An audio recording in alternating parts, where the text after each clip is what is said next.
Hi, magandang gabi po muli dito sa Cherry Hill, New Jersey. Medyo late ako ngayon ng reaction ko.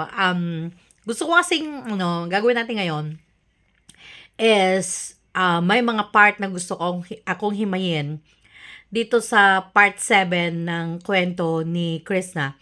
So, dahan-dahan na kasi meron lang akong gustong i-discuss na nakita kong mga napakagandang mga pangyayari sa sa part na to, ha? So, okay. Hindi nga ata sa Ginoo kay naman yung magkalaban na to na ay makakuan sa to mga problema. Yun nga na yun nga karon balik nito sa bakan sa Ginoo kay siya ra usa sa kadako sa tong problema pero sampito na to siya usa iya motabang wado na tong problema. Ano paningkamot kung ikaw wala ko makahilak ng anak nga kuan malayo pero ang hilak ko nga pasalamat ngayon anak niambot ng panahon nga ni sa pag-antos na to pila ka. So, ito po. Ang ganda kasi ng sinabi ni tatay ni Chris na dito. Kaya dito mo talaga nakikita yung background ni Chris na. Dito natin makikita ngayon kung paano siya pinalaki ng kanyang mga magulang. At dito natin makita yung sabi ng tatay niya na Una akong pasalamatan na kalaban na to na kahit may problema, itawag lang natin sa Diyos, sabi niya. At sabi niya dito na hindi ako naiiyak dahil malalayo ka sa ate, amen. Naiiyak ako dahil ito na yung kasagutan ng panalangin.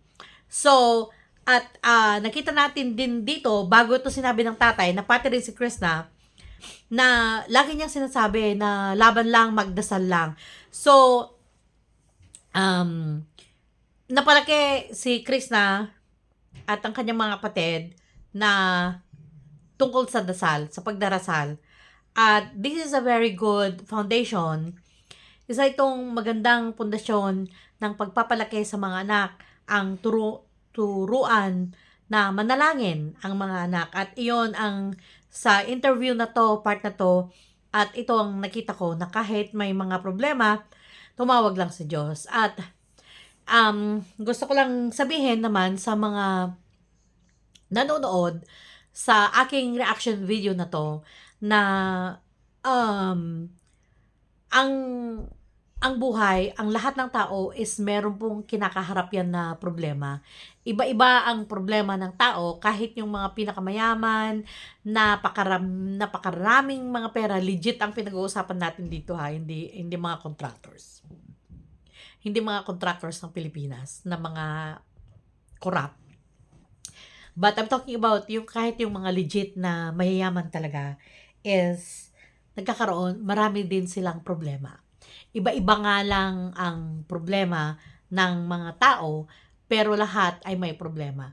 Kaya sabi nga ng tatay ni Krishna, tumawag lang tayo sa Diyos. At ito din lang masasabi ko based from my experience, kung hindi mo man matanggap ngayon ang kasagutan ng iyong panalangin, huwag kang mag-alala. May time yan. May tamang time para masagot ang mga panalangin mo kung ang panalangin mo ay nasa kalooban ni Lord. You know, sa English, if it is the will of God, kung kalooban ng Lord ang hinihingi mo or pinagdadasal mo, makakamit mo din ito. Maaring hindi now, maaring hindi bukas, but soon you gonna have your answer. Hey, yun ang isa sa mga nakita ko sa part na to ng interview ng tatay ni Krishna. At kaya doon mo makita na talagang wow, ang galing ng pamilyang ito. Yung, alam niyo yun, yung madasalin sila. So, let's continue. Ako dito sunod mo taon sa ikuan na to trabaho anak lang maula kung kuan mo. So, yung sinabi ng tatay ni Chris na sundin mo kung anong utos nila. Sabi niya, kung ano yung ginagawa mo dito, gawin mo doon, sundin mo ang utos nila. So, kita mo dito na yung magulang mismo, yung nagsasabi na sundin mo ang utos ni Sir Paul. So, isa ito sa malaking diferensya kumpara sa mga naging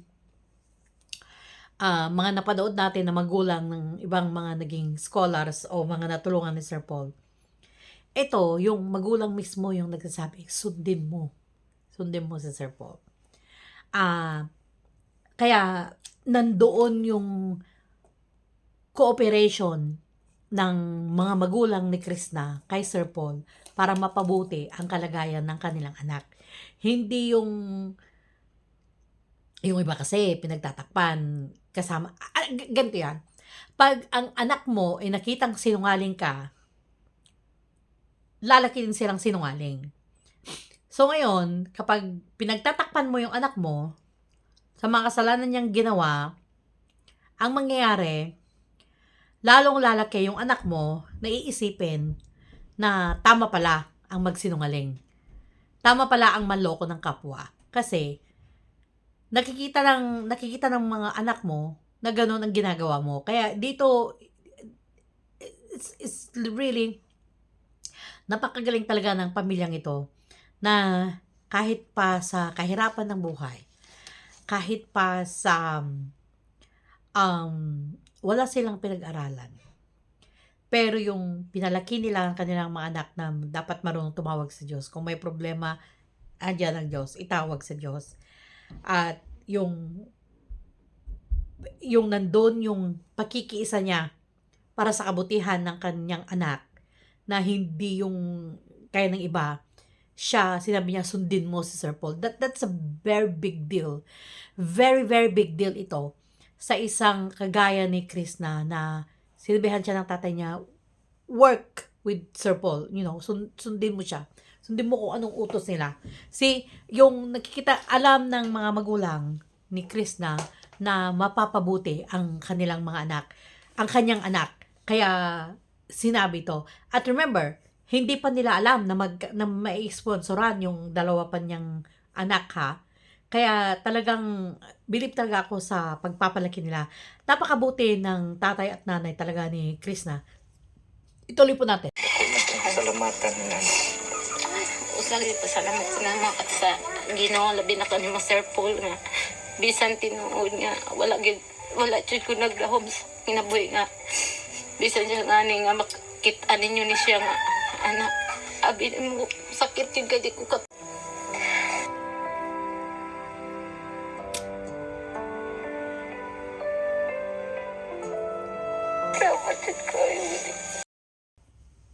Kita niyo yung paano umiyak yung nanay ni Krishna na hindi drama, walang halong kaartehan, hindi scripted. Yung gratitude niya, yung matinding pasasalamat niya sa Diyos na nakita ni Sir Paul ang kanyang anak. Yun, doon mo talaga makikita yung papahalagahan nila kung ano man yung maibibigay sa kanila na tulong. They have not taken it for granted. Hindi lang nila, alam mo yun, yung feeling na, dapat lang kami tulungan dahil mahirap kami. Yung walang ganon. Yung matindi yung pasasalamat nila. At kung napanood nyo yung buong video na to, sana pa, yung mga hindi pa nakapanood sa video na to, ni Sir Paul, part 7, tungkol kay Krishna, na nung inabot pa ni Krishna yung pera sa nanay niya, ayaw tanggapin ng nanay niya. Sabi ng nanay niya, meron pang pera na natitira doon sa unang binigay sa kanila. Diba, binigyan sila ni, I believe, 10,000 binigay ni Sir Paul. At doon mo na lang makikita na it's not about the money. Na hindi dahil sa pera ang pinag-uusapan dito. Ang pinag-uusapan dito is that masaya na sila na may tulong silang natanggap. Nakikita mo dito na they're not expecting more. Masaya na sila kung ano yung unang nilang natanggap. Kaya nung nagkakaroon pa, more ang naidagdag, yung talagang hindi na makontain yung kaligayahan ng nanay at ng magulang ni Krishna, dahil yung pagkuha na lang ni Sir Paul kay Krishna is they're already very, very thankful. Sa totoo lang, hindi nila alam kung ano ang pwedeng idulot sa buhay ni Krishna, 10 ng kanyang pamilya, ang pagkuha ni Sir Paul kay Krishna. They cannot even imagine. Hindi pa nila na-imagine kung ano yung impact ng pagkuha ni Sir Paul kay Krishna. Dahil ito ay umpisa ng matinding pagbabago sa buhay ng pamilyang ito. And I know, dahil sa nakita natin na yung halos ayaw tanggapin ng nanay, ay yung tatay, masaya na siya para sa anak, na sinabihan niya, magdasal ka, sundin mo kung anong utos nila. See, it's all about their child, it's all about their daughter, na ikaw, mapapabuti ang buhay mo dahil kinuha ka na ni Sir Paul. Yun yung kabuuan ng nakita ko sa video na to, is that they're so thankful dahil sa posibleng mangyari sa anak nila, pero sa totoo lang, hindi pa nila nai-imagine kung ano ang matinding impact na darating sa buhay ni Krishna, 10 ng nila, lahat ng pamilya ni Krishna, sa pagkuha ni Sir Paul. They cannot imagine. They don't know. They're just gonna be hit with blessing after blessing, and I'm pretty sure about that. Kaya nga, it's like, nakikita ko na, yes, totoo, ito ay sagot sa panalangin. Pero ito kasi ang nangyayari, yung kuminsan humihingi tayo ng isang bagay sa Lord at patas tayo sa ating pamumuhay. Yung lumaban tayo ng patas. Yung balik sa atin is napakatindi.